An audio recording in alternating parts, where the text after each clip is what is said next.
मध्य प्रदेश में होने वाले त्रिस्तरीय चुनाव को लेकर कांग्रेस और भाजपा नेताओं के बीच घमासान मचा हुआ है। वहीं नामांकन की अंतिम तारीख के बाद अब 10 जून को नाम वापसी और चिन्ह आवंटित किए जाएंगे। बात करें इंदौर जिले की महू विधानसभा में 73 सरपंच प्रत्याशी, 1095 पंच और जनपद सदस्य के लिए अपनी अपनी किस्मत आजमा रहे हैं। जहां भाजपा प्रत्याशी विकास के मुद्दे पर अपनी अपनी जीत का दावा कर रहे हैं, वहीं विपक्ष कांग्रेस के प्रत्याशी महंगाई, बेरोजगारी को अपना चुनावी मुद्दा बनाकर जनता की अदालत में जाने की बात कही है। एक तरफ जहां मध्य प्रदेश में नगरीय निकाय और पंचायत चुनाव का बिगुल बज चुका है, तो वहीं आज खबर मध्य प्रदेश छत्तीसगढ़ की टीम आई है महू, जहां पर आज नामांकन की अंतिम तारीख होने की वजह से एसडीएम कार्यालय पर नामांकन भरने वालों की भीड़ देखी जा सकती है। आज हम आए हैं महू, यहाँ पर अलग वार्डों में, ग्रामों में जाकर के लोगों से भी जानेंगे उनकी तकलीफें और किस तरह का उम्मीदवार वो अब अपने लिए चाहते हैं। इसके साथ ही हम उन कार्यकर्ताओं से भी बात करेंगे जिन्होंने जनपद और चुनाव को लेकर नामांकन दाखिल किए हैं। इस बार त्रिस्तरीय पंचायत चुनाव जो हो रहे हैं, इस पंचायत चुनाव में भारतीय जनता पार्टी ने पिछले 17 साल में मध्य प्रदेश में शिवराज सिंह जी चौहान के नेतृत्व में जो विकास कार्य किए, उन विकास कार्यों को लेकर के, और केंद्र में हमारे नरेंद्र जी मोदी ने सबके साथ सबका विकास और जो विकास की गंगा बहाई है इस हिंदुस्तान में, उसको लेकर के हम लोग इस पंचायत चुनाव को लड़ रहे हैं। हमारी आदरणीय क्षेत्र की लोकप्रिय विधायक उषा ठाकुर जी ने जिस प्रकार से विधानसभा में विकास के कार्य किए, उन विकास के कार्यों को भी हम साथ में लेकर के, और मध्य प्रदेश सरकार की जितनी भी जनहित योजनाओं में, जिनमें कोई भी परिवार ऐसा नहीं बचा है कि जिसको जनहित में मध्य प्रदेश सरकार की योजनाओं का लाभ नहीं मिला। जैसे किसानों को ऋण मुक्ति हो, किसानों को बिना ब्याज का पैसा मिलना, लाडली लक्ष्मी योजना, उज्ज्वला योजना, और इस प्रकार की कई ऐसी योजनाएं हैं कि जिन योजनाओं से, जैसे मान लो मुख्यमंत्री आवास, प्रधानमंत्री आवास, इस प्रकार की योजनाओं से कहीं ना कहीं घर के किसी भी व्यक्ति को लाभ मिला है। और उन सब चीज़ों को देखते हुए हम लोग जब क्षेत्र में जा रहे हैं, तो क्षेत्र में जो मुख्यमंत्री जी ने और माननीय मोदी जी के द्वारा उनको योजनाओं को लाभ दिया गया, उसका लाभ भी हमको मिलेगा। और हम इस महू की सभी जनपद पंचायतें और सभी जिला पंचायतें और अधिकतम सरपंच हम लोग जीत करके आएंगे, ऐसी हम लोगों की रणनीति है, और पूरी ताकत से चुनाव लड़ेंगे।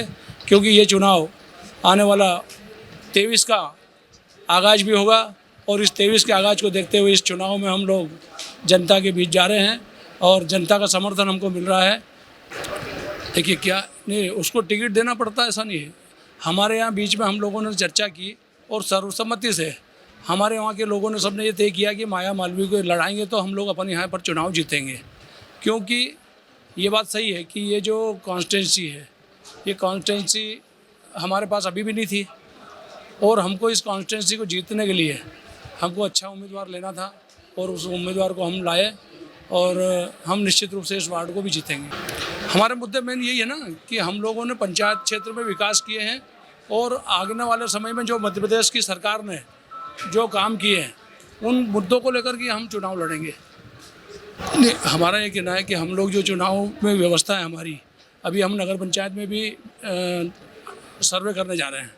मैं ही नगर पंचायत का भी सर्वे का प्रभारी हूँ। तो हम लोग क्या आम पब्लिक से पूछ करके, और जिसकी अच्छी छवि होती है, जो अच्छा उम्मीदवार होता है, उसके आधार पर चयन करते हैं।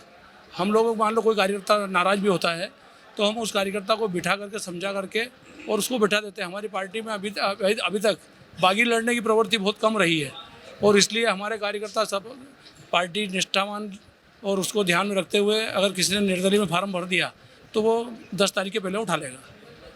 हम ग्राम पंचायत भगोरा का निवासी हूं, और वार्ड क्रमांक 15 से भारतीय जनता पार्टी ने मुझे अपना प्रत्याशी बनाया है। इसके लिए मैं संगठन का आभारी हूं। और हमारा ये जो विचारधारा है, पंक्ति के अंतिम व्यक्ति तक सुविधाओं और जो शासन की योजनाओं का लाभ दिलवाना, उसी को कार्य प्रेरणा बनाते हुए मैं कार्य करने की कोशिश करूँगा। नहीं, बिल्कुल हमारे क्षेत्र में काफ़ी विकास हुआ है पिछले 15-20 सालों में, और उसी विकास की धारा को निरंतर आगे बढ़ाने का प्रयास रहेगा। नया जो मोदी जी की योजना है, माननीय मुख्यमंत्री जी की योजना है, बहुत अच्छी योजना है गरीबों के कल्याण के लिए, और उन्हीं योजनाओं का लाभ हमें पंचायत चुनाव में मिलेगा। हमारा परिवार शुरू से जनसंघ के समय से जनसंघ से जुड़ा हुआ है, और पिछले करीब 20 सालों से हमारी विचारधारा के लोग पंचायत में सदस्य रहे हैं, तो उन्हीं का आशीर्वाद रहेगा कि हम आगे भी उनके जो सपने हैं उनको। और मैं जनपद पंचायत वार्ड क्रमांक से 17 से उम्मीदवार के रूप में अपना नामांकन जमा करने के लिए आज यहाँ पर आया हूँ। भारतीय जनता पार्टी का गढ़ अपनी जगह है, लेकिन यहाँ पर जिस प्रकार से भारतीय जनता पार्टी मुख्यमंत्री शिवराज सिंह जी और मोदी जी से लोग आज की तारीख में त्रस्त हैं, और जनता मन बना चुकी है कि त्रिस्तरीय पंचायत चुनाव हो, जनपद पंचायत, जिला पंचायत के चुनाव हो, तमाम चुनावों में कांग्रेस समर्पित उम्मीदवारों को जनता अपना मत देकर एक बार सत्ता में लाने का पूरा प्रयास करेगी। जिस प्रकार से भारतीय जनता पार्टी ने आरक्षण के नाम पर सबसे ज्यादा धोखा ओबीसी वर्ग के साथ किया है और निचले तबके के साथ धोखा किया है, उसका खामियाजा भारतीय जनता पार्टी को निश्चित ही भुगतना पड़ेगा। जनपद पंचायत वार्ड क्रमांक 17 की अगर मैं बात करना चाहूंगा, जहां से मैं उम्मीदवार हूं, उसमें केलोद और उसके आसपास के लगे हुए गांव है डोंगर गांव। वहां पर खास करके जिस प्रकार से मैंने लगातार देखा है, स्वास्थ्य और शिक्षा की ज्यादा कमी मैंने देखी है, तो इन मुद्दों को लेकर मैं जनता के बीच में रहूंगा। वैसे मैं डॉक्टर BR अम्बेडकर सामाजिक विज्ञान विश्वविद्यालय से अभी समाज कार्य में PhD का शोधार्थी भी हूँ, इसलिए मेरा मुख्य उद्देश्य शिक्षा को बढ़ावा देने के साथ में जनहित की जितनी भी योजनाएं शासन की होगी वो जन जन तक पहुंचाएं, इसी मिशन के साथ मैं जनता के बीच में रहूंगा। जनता को मैं आपके चैनल के माध्यम से यही निवेदन करना चाहूंगा कि अपना मत निश्चित ही आप अधिक से अधिक तादाद में 100% करें, और जहां भी जनहित की बात आती है तो आप सभी लोगों को परे रखकर जो भी मूलभूत समस्या है उस पर आपके साथ जो व्यक्ति खड़ा रहे उनको ध्यान में रख के अपना वोट अवश्य करें। जी, मैं गांव के जो बचे कुचे काम हैं, गरीब तबकों को, जो दबे कुचले लोगों के लिए मैं लड़ाई लड़ रहा हूँ। सब सीख जाएंगे धीरे धीरे, देखते देखते करते करते। पिताजी के पद चिन्हों पे चल रहे हैं अभी, और आगे आगे उनके पद चिन्हों पे और चलते रहेंगे, और सेवा करते रहेंगे समाज की, हर गरीब वर्ग की। जी, जो भी स्थानीय मुद्दे हैं उनको, जो बचे कुचे हैं, जो हो गया है काम वो ठीक है, अब जो बच्चा कुचा है उसे आगे करने की प्रयास करेंगे।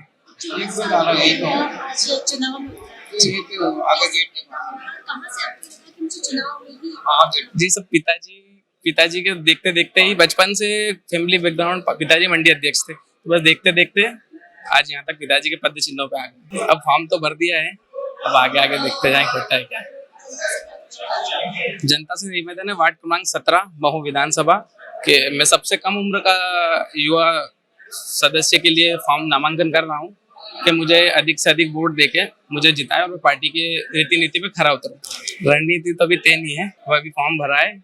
मैं अभी मतलब सरपंच रह चुकी हूँ, और हमने गांव में मतलब जो महिलाओं की परेशानी थी, मतलब पानी है, घर घर हमने नल लगाए और कचरे की गाड़ी चलाई है, और बहुत सारा जो काम है जो मतलब कि महिलाओं को ज़रूरत रहती है तो हमने वो करा। और अभी हमने मतलब जनपद का भी चुनाव हम लड़ रहे हैं, तो आगे जो भी परेशानी या जो भी महिलाओं को या गांव में कुछ भी ज़रूरत रहेगी तो हम उसको करने की कोशिश करेंगे। नहीं, देखिए, हमने लगातार 7 साल गांव के लोगों ने हमको आशीर्वाद पिछला सरपंच में दिया था। मऊ तहसील में सबसे ज़्यादा वोट से हम जीते थे, 800 वोट से। उसके कारण हमने जो गांव में लगातार काम किए, गांव की सारी सड़कें, लाइट डिजिटल, पूरा सब खंबे पे, 300 खंबे पे लाइट। गांव में पानी की, किसानों के लिए भी हमने 16 डैम बनाए, चेक डैम, और 3 बड़े डैम बनाए। उसके साथ में घर घर नल, जो एक महिलाओं को सबसे बड़ी समस्या थी पानी की, उसको हमने दूर करा। फिर घर घर से कचरा कलेक्शन किया, और गांव में हर्षोला को हमने प्रथम लाए हैं कायम में स्वच्छता अभियान में। अभी जो स्वच्छता अभियान का ग्रामीण क्षेत्र में चला था, जो शासन की योजना थी, उसमें हमने इतनी मेहनत करी कि उसमें गांव हमारा प्रथम आया। साथ ही लगातार आंगनवाड़ी सारी हमारी मॉडल बनाई हमने, टोटल अपने जन भागीदारी से और पंचायत द्वारा। बच्चे सब हमारे जितने भी हैं मॉडल नर्सरी उसमें जाते हैं आंगनवाड़ी में, और स्कूल में, सारे स्कूलों में ब्लॉक पेवर्स लगाए। जो बच्चे कीचड़ में चलते थे, क्लासों में जाते थे, सारे स्कूल में ब्लॉक पे चल के क्लास में जाते हैं। और साथ में हॉस्पिटल में सारी व्यवस्थाएं हैं, डॉक्टर से लेके सारी सुविधाएं। कोरोना में हमने पूरा ताकत लगा के गांव को हमने सुरक्षित रखा, गांव हर्षोला को पूरा। कोरोना काल में हमने घर एक दिन नहीं बैठे हम। तो हमारी लगातार प्रयास है। अब भी अनारक्षित महिला जनपद का आया है, तो मैं खुद महिलाओं को आगे बढ़ाने के उद्देश्य से मेरी पत्नी को वापस फिर से हमने जो सेवा करी उस सेवा को और आगे बढ़ाते हुए जो काम थोड़े बहुत बच गए हैं उनको और हम आगे करेंगे जनपद के माध्यम से। वार्ड नंबर 3 ग्राम पंचायत हरसोला, ये सरपंच है लक्ष्मी विष्णु मालवी, मेरा नाम विष्णु मालवी है। मैं खुद इनके साथ में कंधे से कंधा मिला के लगातार 7 साल से सेवा दे रहे हैं। नहीं, ये सब भाजपा कांग्रेस इसमें पार्टी की नहीं चलती है, इसमें तो व्यवहार चलता है। ग्रामीण में भी जितने भी सरपंच और जनपद जो जीतेंगे वो अपने व्यवहार से जीतेंगे। आप पार्टी का तमंगा लगा के अगर किसी गुंडे बदमाश को खड़ा कर दो कि उसको वोट जनता नहीं देगी। अब जनता समझदार हो गई है, अब जनता समझती है कि काम किसने किया, जनता के बीच में कौन रहा, उसको ही वोट देगी जनता। हमेशा से भाजपा का गढ़ कहे जाने वाले महू में इस बार लड़ाई आमने सामने की है। लड़ाई मुद्दों की है और लड़ाई बातों की भी है। देखना होगा कि इस बार महू में कौन दाव आजमाता है और किसका दाव भारी पड़ता है। कैमरामैन गोल्डी गुजर के साथ मैं भावना जोशी, खबर मध्य प्रदेश के लिए।